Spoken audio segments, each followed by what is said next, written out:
pessoal, está começando mais um FIPcast Média aqui pelo LAPP, o Laboratório de Publicidade e Propaganda do Unifipmoc, que agora produzindo podcasts, videocasts e trazendo muita informação para você que sempre acompanha as nossas produções, os conteúdos produzidos aqui no LAPP. E hoje nós recebemos uma convidada muito especial porque ela tem uma história aqui com a Unifipmoc, é verdade. Nós estamos recebendo a doutora Lara Maria de Alcântara, advogada formada aqui no Unifipmoc, que hoje desenvolve um trabalho brilhante aí na advocacia, defendendo os profissionais de saúde. Doutora Lara, é um prazer estar te recebendo hoje aqui no nosso FIPcast.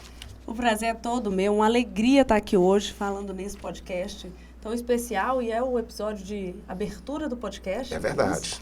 E eu fico muito feliz porque, de fato, tenho uma história aqui na FIP, me formei na Unifipmoc, fui professora no curso de graduação de Direito aqui na Unifipmoc e hoje tenho a alegria de estar de volta para estar aqui com vocês nesse podcast falando um pouquinho sobre o direito médico, especialmente sobre a defesa dos profissionais de saúde, contar um pouco sobre minha trajetória e esclarecer as dúvidas do tema que a gente escolheu para hoje. Que maravilha. Inclusive, recentemente, nós recebemos a coordenadora do direito, a Sinara, né, que esteve aqui no nosso podcast da segunda-feira, no FIP News, e ela chama o curso de Direito de Top 5, porque é um curso realmente, né, que faz a diferença.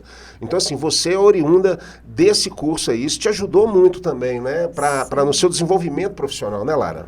Verdade, eu digo que uma das melhores escolhas que eu fiz na minha vida foi ter escolhido fazer direito e, em segundo lugar, ter escolhido fazer direito na Unifipmoc. Direito é uma área que traz para a gente muitas possibilidades e o curso de Direito da Unifipmoc ele é realmente especial, um curso muito bem organizado, equipe de professores, o corpo docente respeitado, aparato de biblioteca, a estrutura da FIP, a convivência com alunos num centro acadêmico, alunos de outros cursos também dá para o aluno uma percepção dinâmica da sociedade. Sim, claro. Isso é muito interessante. Então, eu sou muito feliz de ter me formado aqui. Que bacana. É um dos cases de sucesso aqui do Unifipmoc, que agora está fazendo sucesso em outras paragens, em outras praças. Mas, doutora Lara, né, você resolveu, né, seguir essa direção aí da defesa dos profissionais de saúde. Então, eu já começo te perguntando o que é o direito médico e como funciona a atuação de um advogado nessa área. Bem, o direito médico, a gente dá essa denominação direito médico para essa especialidade dentro do curso de direito que trata da prática do dia a dia, da vivência dos profissionais de saúde. Então, apesar da gente usar a expressão direito médico, é uma área que alcança também outras áreas como odontologia, fisioterapia, enfermagem.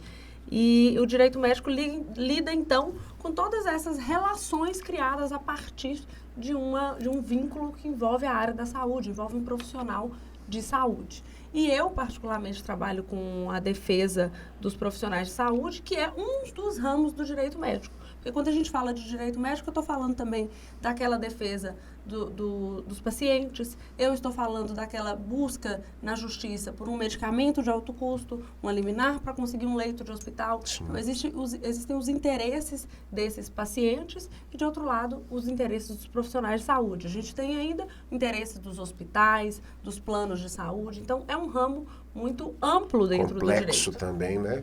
E assim, as situações, elas acontecem no dia a dia, porque o atendimento de saúde é algo, assim, imprevisível, né? O que vai acontecer a cada dia, você tem uma agenda grande disso. Como advogado especialista em direito médico, ele pode, então, auxiliar os profissionais de saúde nesse dia a dia. Assim, o cartão do advogado tem que estar na carteira do médico para sempre qualquer problema, porque a gente conhece, assim, muito do que as pessoas falam, né? E o médico sempre é muito falado nesse sentido, quando existe algum tipo de erro.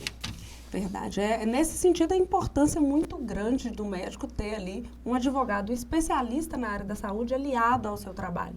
Tanto para o aconselhamento de questões éticas, quanto também para a orientação na criação de contratos, elaboração de termos, documentação de clínica, preenchimento de prontuário, conhecimento mesmo das normas legais que envolvem a relação da saúde. Tanto as normas da ética médica, quanto aquelas normas de vigilância sanitária, autorizações para funcionamento de clínica. Então, existe todo um aparato que o advogado pode fornecer aí de auxílio para o profissional de saúde no seu dia a dia, não só naquele momento em que ele precisa, de fato, de uma defesa jurídica, judicial.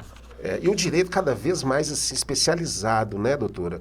Porque, assim, você tem uma diversidade de demandas e para você ter essa necessidade em determinada demanda aí, você precisa de um especialista para estar atendendo aquilo, né? Não é qualquer advogado que vai saber atender uma pauta dessa, né? Perfeitamente. A gente fala, na medicina é mais comum e há mais tempo se fala em especializações muito nichadas, né? Hoje você tem um médico especialista em ortopedia e esse médico especialista em ortopedia se especializa em cirurgia de mão e ainda faz ali outras especializações para ter melhores técnicas naquela área que ele escolheu.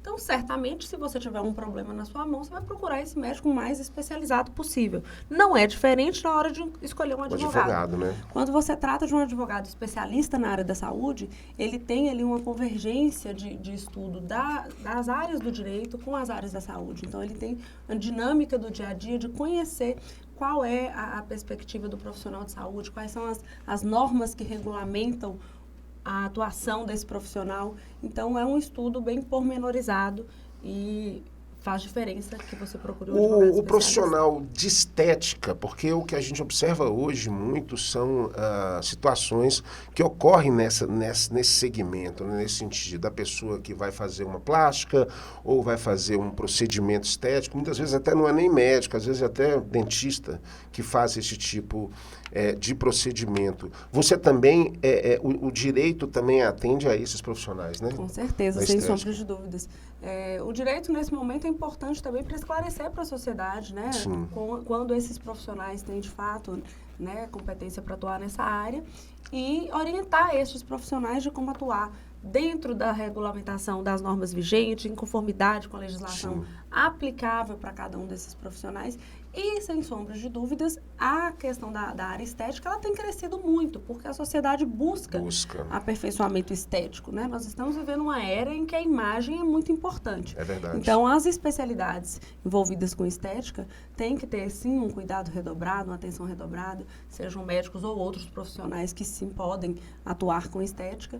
A gente tem orientação para todos eles, especialmente no sentido dos termos e das autorizações específicas. Sim. Porque hoje, quando a gente fala de área estética, a gente fala muito da demonstração, da ilustração desse trabalho, que é a divulgação do resultado desse trabalho. Sim. Então, para você divulgar esse resultado, você precisa de uma autorização específica para ter a imagem desse paciente e para publicar isso, eventualmente, ou para utilizar essa imagem. Então, hoje a gente tem legislação que se aplica ao uso desse tipo de dado, a esse tipo de coleta de imagem. Então, o profissional do direito vai estar ajudando aí o profissional da saúde nessa hora. Até porque nessa área, infelizmente, ainda existem muitos charlatões que às vezes se passam por médicos ou por profissionais de saúde e acabam atendendo em clínicas clandestinas, alguma coisa nesse sentido, que acaba gerando um problema maior ainda, né? Aí é uma questão importante do paciente procurar informações a respeito desse profissional, conhecer de fato quem é o profissional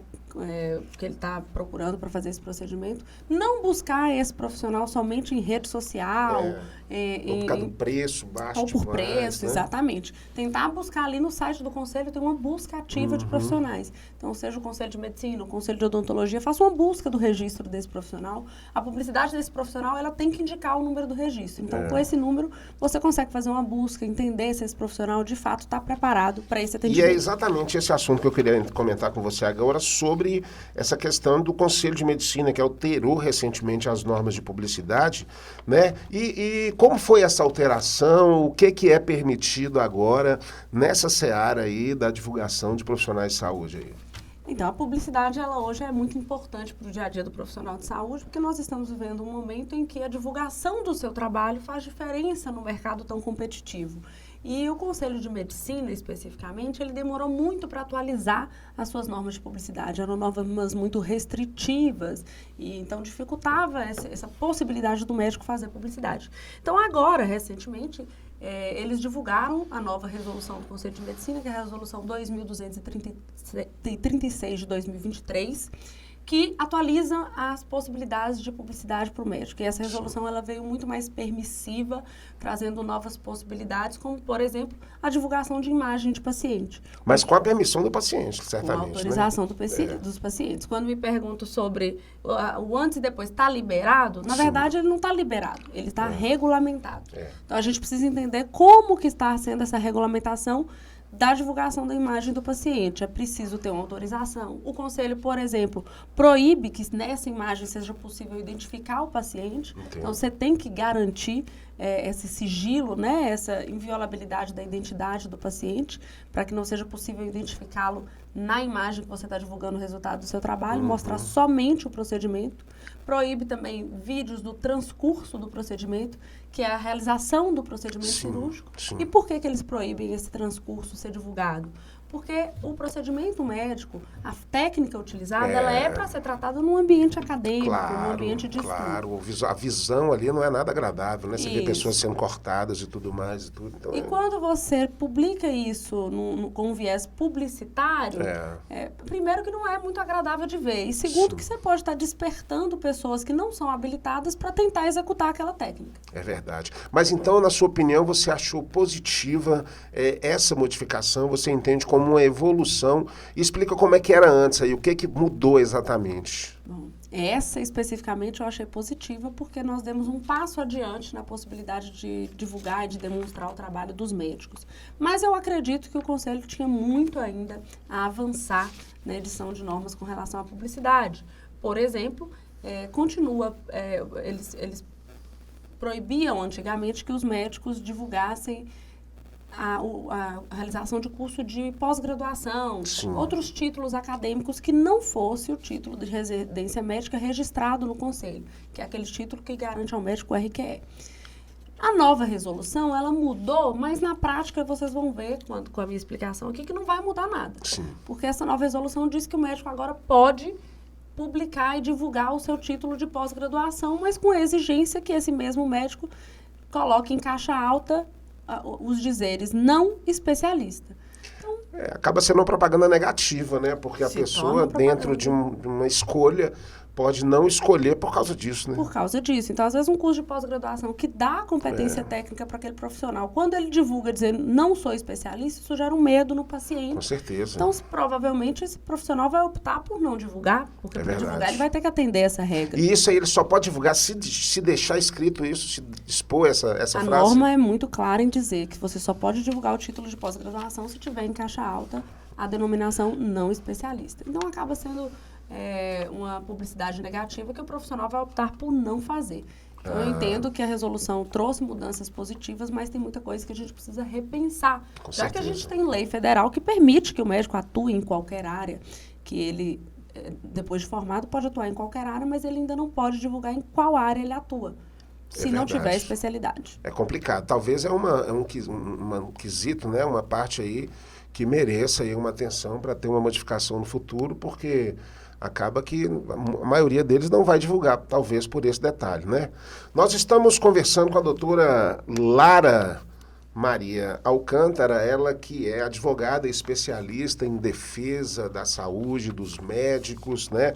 Estamos batendo esse papo super bacana. A gente já está chegando na reta final, Lara, do nosso podcast. E eu tenho uma pergunta para você aqui, que é o seguinte: os estudantes de medicina, eles podem fazer publicidade nas redes sociais? Eles não são médicos ainda, né? É interessante falar sobre isso. A gente tem, inclusive, um código de ética do estudante de medicina. Então, o Conselho de Medicina cuidou de elencar ali aquelas regras e o posicionamento ético fundamental para o estudante de medicina. E aqui fica a minha dica: é importante que os estudantes conheçam essas normas para que eles possam praticar, desde um ambiente acadêmico, uma postura compatível com o profissional que eles pretendem ser no futuro.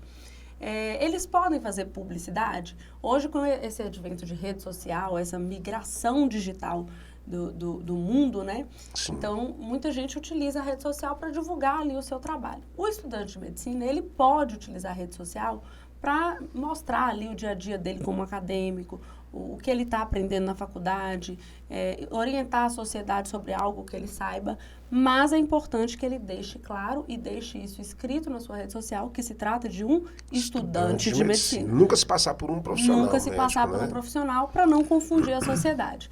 Então, o estudante ele tem sim possibilidade de fazer e, claro, cumprindo aí as normas éticas para a divulgação desse tipo de publicidade também. Bacana demais, Lara. Lara, eu queria te agradecer imensamente pela participação aqui no nosso podcast e deixe seu recado final aí para os nossos ouvintes que acompanharam esse podcast, que vão acompanhar esse podcast, né? E com tanta informação bacana aí. Maravilha, eu agradeço a oportunidade de participar e deixo aqui os meus parabéns para toda a equipe que está organizando o FIP Medcast, que eu tenho certeza que vai trazer muito conhecimento, informação, debates interessantes aqui no dia a dia. É isso aí. E nós vamos ficando por aqui com mais essa edição do FIP Medcast, mas na semana que vem nós vamos trazendo mais um convidado aqui para você. Um grande abraço e até lá.